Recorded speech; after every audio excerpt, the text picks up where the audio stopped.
Assalamualaikum warahmatullahi wabarakatuh. Jumpa lagi dengan saya Anggra Putri Tania, dan kali ini saya akan membahas tentang tema keajaiban yang ada di Arab Saudi. Nah, sebelum kita lanjut, jangan lupa like, share, and subscribe IMP Entertainment News Channel. Terima kasih.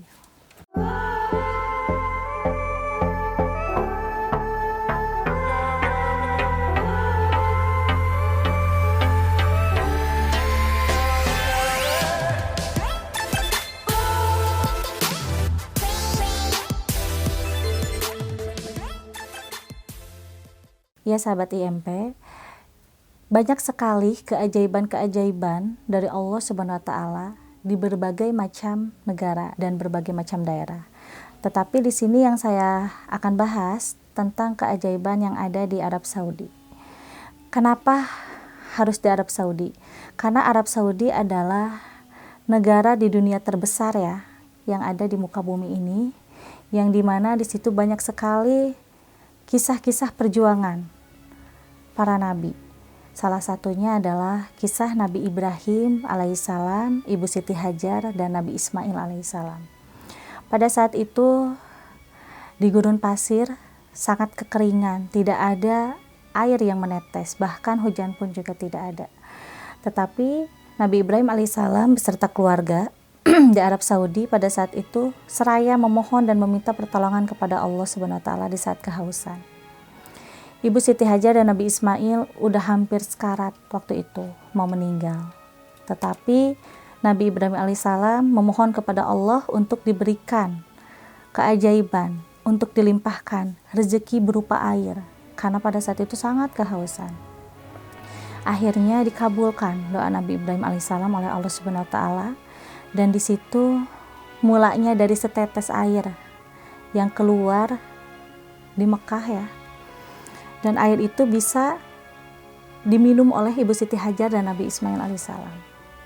Akhirnya dengan keajaiban dari Allah dan dikabulnya doa Nabi Ibrahim alaihissalam, Ibu Siti Hajar, Nabi Ismail, dan Nabi Ibrahim akhirnya meminum air tersebut. Dan Nabi Ibrahim meminta kepada Allah untuk bisa berdialog. Kasih nama apa air ini? Tidak lama kemudian datang malaikat Jibril alaihissalam dan menyampaikan wahyu dari Allah, kasih air ini dengan sebutan Jam-Jam.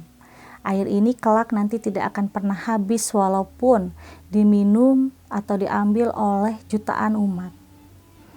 Akhirnya di situ dengan izin Allah, Nabi Ibrahim alaihissalam pun juga membuat sumur untuk menampung air Jam-Jam tersebut.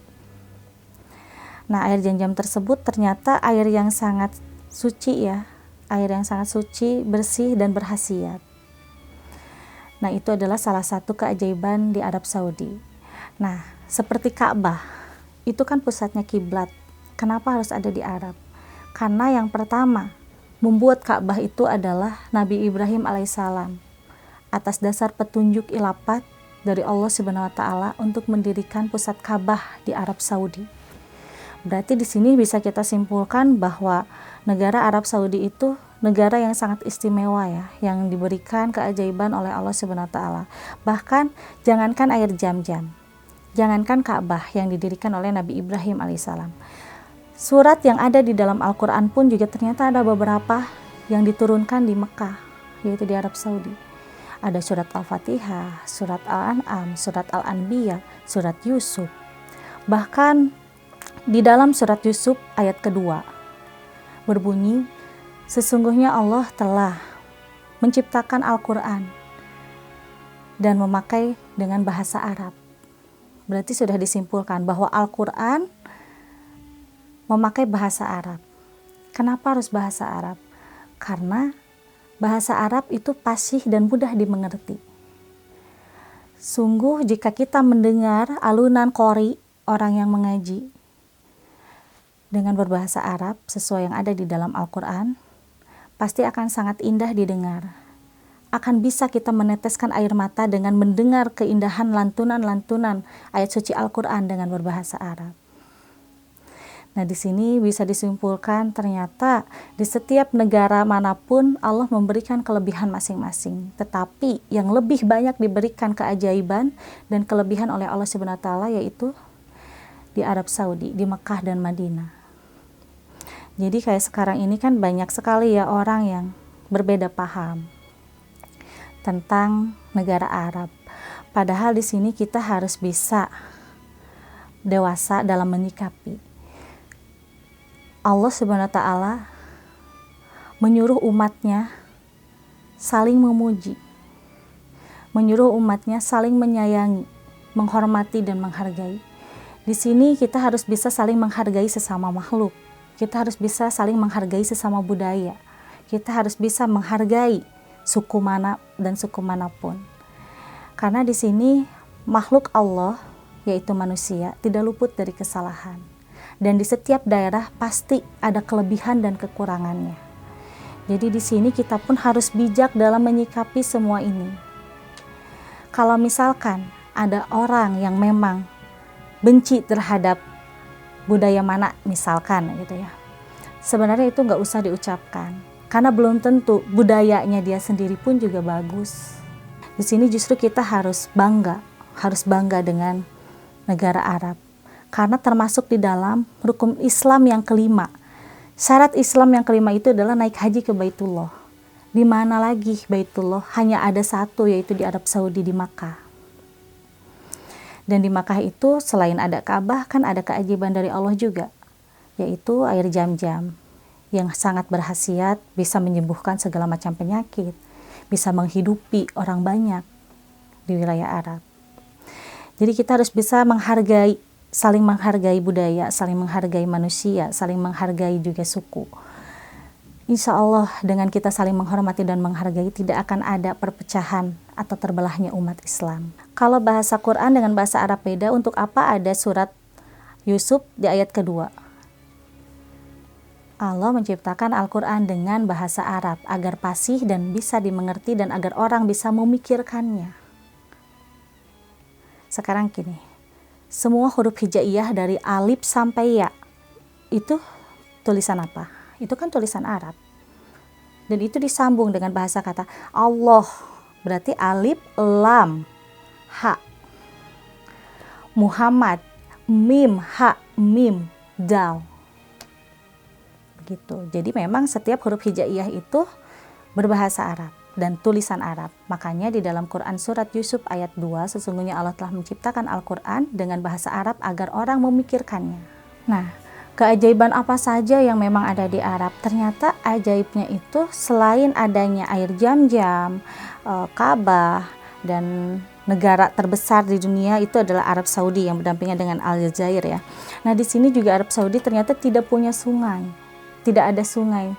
Di Arab Saudi hanyalah ada Laut Merah. Nah, di sini makanya pada saat Nabi Ibrahim alaihissalam dan juga Ibu Siti Hajar, Nabi Ismail alaihissalam benar-benar di saat kekeringan tidak mendapatkan air sedikit pun. Makanya Allah mengijabah doanya Nabi Ibrahim alaihissalam. Nah, terus di sini juga budaya Arab itu kan identik dengan pakaian jubah ya, dan perempuannya juga dengan pakaian Muslim yang memakai cadar. Nah, di sini sebenarnya sudah ada pada zaman dulu. Pada zaman Nabi dan Rasul di abad 500 sebelum Masehi, pada saat itu orang-orang yang ada di Arab memakai sehelai kain yang dililitkan ke tubuh. Itu untuk laki-laki hanya memakai seperti baju ihram gitu ya, kain yang putih dililitkan. Nah, untuk wanita-wanita pada saat itu memakai kain juga yang dibuat dari sutra. Kain tersebut dililitkan ke seluruh tubuhnya dan untuk menutupi auratnya itu kain itu diselendangkan di atas kepala. Jadi seperti zaman Sayyidah dulu. Nah, cuman waktu itu ada salah satu nabi yang bernama Nabi Sobri. Nabi Sobri itu termasuk Rasul juga. Jadi sebelum adanya Nabi Muhammad SAW, masih banyak sekali nabi-nabi yang memang pernah hidup di muka bumi ini. Nah, Nabi Sobri itu adalah awal mulanya beliau yang menyarankan untuk adanya busana pakaian yang memang dipakai oleh budaya bangsa Arab pada saat itu. Akhirnya Nabi Sobri itu melihat sehelai kain sutra yang memang pada saat itu kain sutra itu banyak di mana-mana ya, dan tidak ada jahitan sedikit pun karena hanya sehelai kain. Nah, di situ akhirnya Nabi Sobri itu membuat bola untuk jahitan. Dan di situ pun juga yang pertama menemukan jarum adalah Nabi Sobri. Pada saat itu Nabi Sobri berdoa kepada Allah, bagaimana caranya untuk laki-laki dan perempuan bisa menutupi auratnya. Dan beliau didatangi oleh malaikat Jibril alaihissalam untuk bisa datang pada saat itu ke Gua Hiro. Datanglah ke Gua Hiro dan nanti di sana akan menemukan satu batang besi yang kecil yang bisa dipakai dan bermanfaat untuk membuat pakaian untuk menutupi aurat. Di situ kan Nabi Sobri masih bingung ya. Akhirnya Nabi Sobri itu mengikuti ilafat tersebut, datanglah ke sebuah gua dan akhirnya di situ melihat sebuah cahaya kecil. Cahaya kecil yang dimana itu adalah ternyata besi kecil yang bisa bermanfaat untuk membuat baju, yaitu jarum. Nah, setelah itu, setelah menemukan jarum masih bingung kan, alatnya apa selain jarum. Akhirnya sedikit-sedikit dari kain sutra itu disobekkan. Akhirnya punya ide lah, di situ berarti ini harus menjadi benang untuk bisa menjahit. Dengan kecerdasannya, Nabi Sobri pun juga singkat cerita bisa membuat satu baju. Waktu itu pertama membuat baju untuk laki-laki dulu karena untuk dipakai oleh Nabi Sobri ya. Pas begitu dijahit, akhirnya berbentuk seperti jubah, yaitu gamis panjang dengan lengan yang panjang, dan di sininya akhirnya memakai seperti kancing, dan kancing itu dibuat pertamanya dari benang sutra yang dibuntal-buntal menjadi bulatan seperti sebesar gini untuk menutup di bagian dada. Nah, setelah dilihat ternyata bagus gitu kan, dan beliau pun juga memakai jubah tersebut. Nah, di situ akhirnya beliau menyerukan kepada umat dan masyarakat yang ada di wilayah Arab untuk bisa membuat pakaian yang seperti ini untuk menutupi aurat. Nah, akhirnya beliau itu kan bisa baca tulis ya. Bisa baca tulis, menggambar bahwa untuk perempuan seperti ini, bahwa untuk laki-laki seperti ini. Dan akhirnya banyak sekali orang-orang yang membuat pakaian jubah dan gamis. Nah, di situ Nabi Sobri lah yang pertama menciptakan dan membuat jubah dan gamis untuk menutupi aurat laki-laki dan perempuan di Arab Saudi. Dan kenapa Nabi Sobri itu membuat pakaian seperti jubah untuk dipakai laki-laki, dan kenapa membuat gamis satu style ya dengan kerudungnya? Karena itu untuk menutupi aurat dan untuk beribadah kepada Allah Subhanahu wa taala. Jadi sebenarnya memang awal mulanya ada orang yang memakai pakaian jubah itu adalah Nabi Sobri alaihissalam. Dan pada saat itu pun juga kenapa ya Allah Subhanahu wa taala bisa menyebutkan bahwa orang Arab itu sangat fasih berbahasa, karena pada saat itu bukan bahasa Arab aja yang digunakan di Arab Saudi. Dulu itu ada bahasa Israel, terus ada bahasa Ibrani, ada juga bahasa Suryani. Nah, jadi selain bahasa Arab, ada 3 bahasa yang barusan saya sebutkan itu yang pernah dipakai, digunakan pada zaman abad ke-500 sebelum Masehi. Nah, Allah memilih bahasa Arab untuk diterapkan di setiap surat-surat ayat suci Al-Quran. Karena di Arab Saudi itu sense sastranya sangat tinggi. Sense sastra yang sangat tinggi, akhirnya Allah pun juga memilih bahasa Arab agar bisa mudah dimengerti, bisa mudah dipahami, dan sangat indah didengar saat dilantunkan surat-surat ayat suci Al-Quran dengan qori. Selain kelebihan dan keajaiban yang ada di Arab Saudi, ternyata banyak juga khalifah-khalifah yang menjadi tokoh yang asli keturunan dari Arab Saudi yang ikut serta memakmurkan dan bersyiar di negara Nusantara. Nah, di sini bisa kita simpulkan bahwa negara Arab Saudi adalah negara yang paling besar di muka bumi ini dan yang paling bersejarah karena pernah diduduki oleh beberapa puluh nabi yang bersejarah di Arab Saudi. Bahkan tidak ada lagi keajaiban di dunia ini selain air suci, air murni, air berkhasiat seperti air Zam-Zam. Dan tidak ada lagi Baitullah selain di Arab Saudi.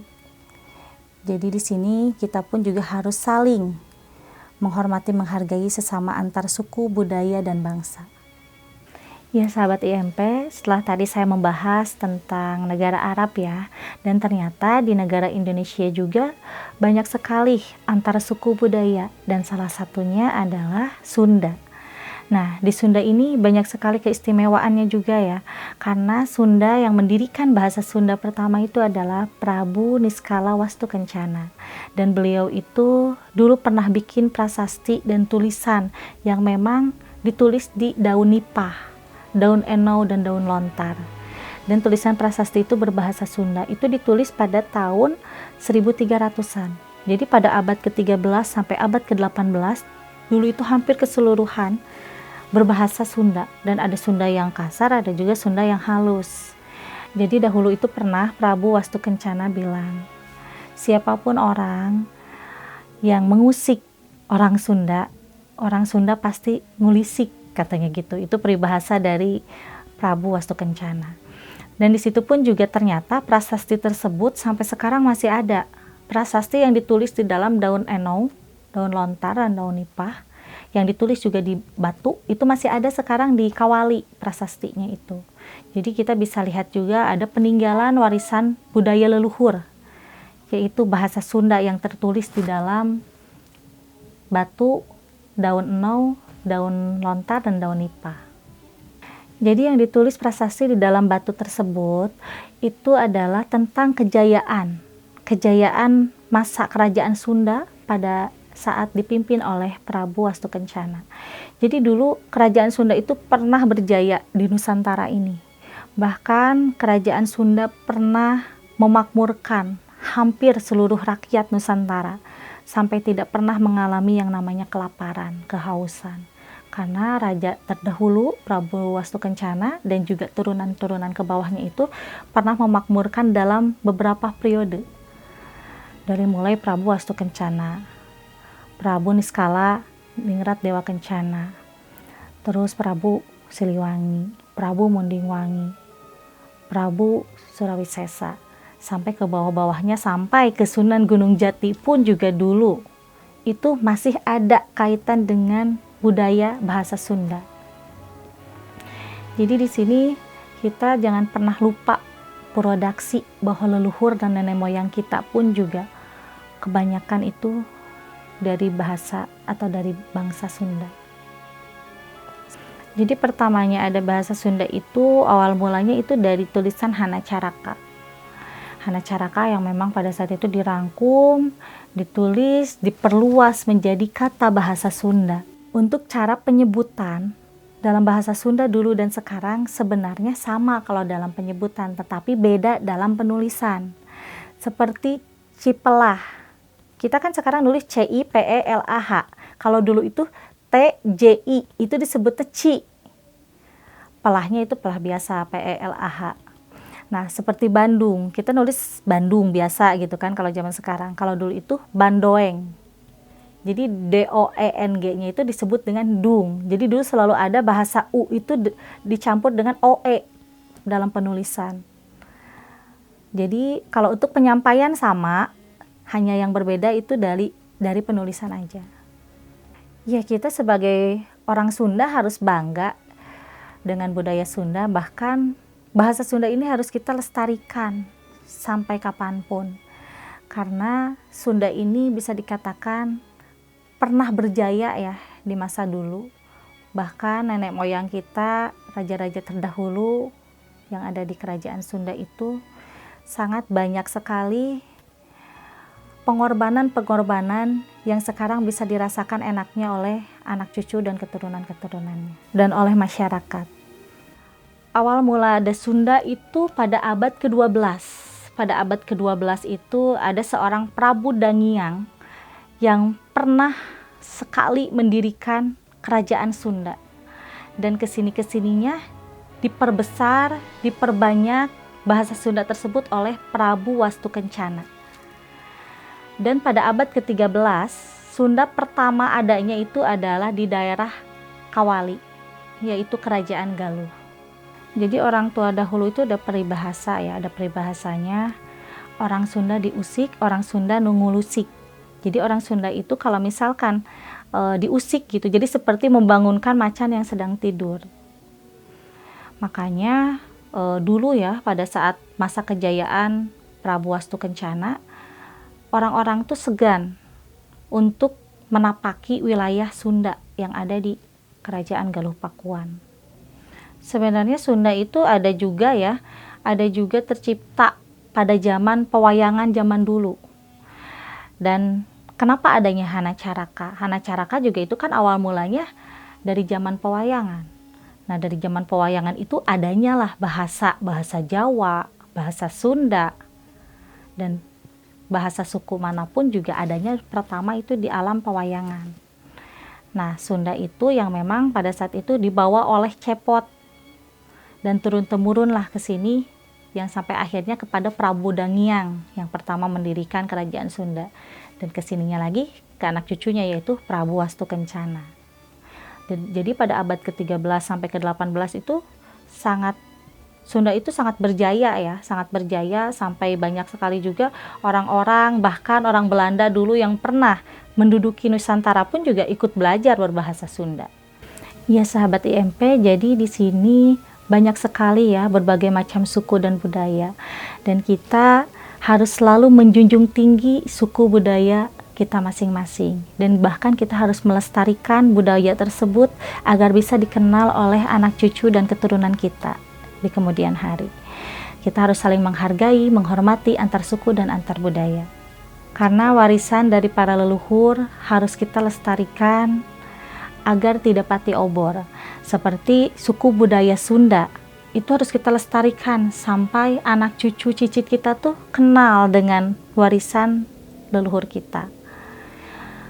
Yang mempunyai adat budaya suku Jawa itu pun juga sama, harus bisa menerapkan kepada anak cucunya supaya mengenal juga kepada warisan leluhur budayanya sendiri. Jadi antar suku dan antar budaya kita harus saling merangkul. Bhinneka Tunggal Ika. Berbeda-beda suku dan budaya kita tetap satu sama tujuan. Ya, sahabat IMP, mungkin sekian dari saya. Saya pamit undur diri. Wassalamualaikum warahmatullahi wabarakatuh.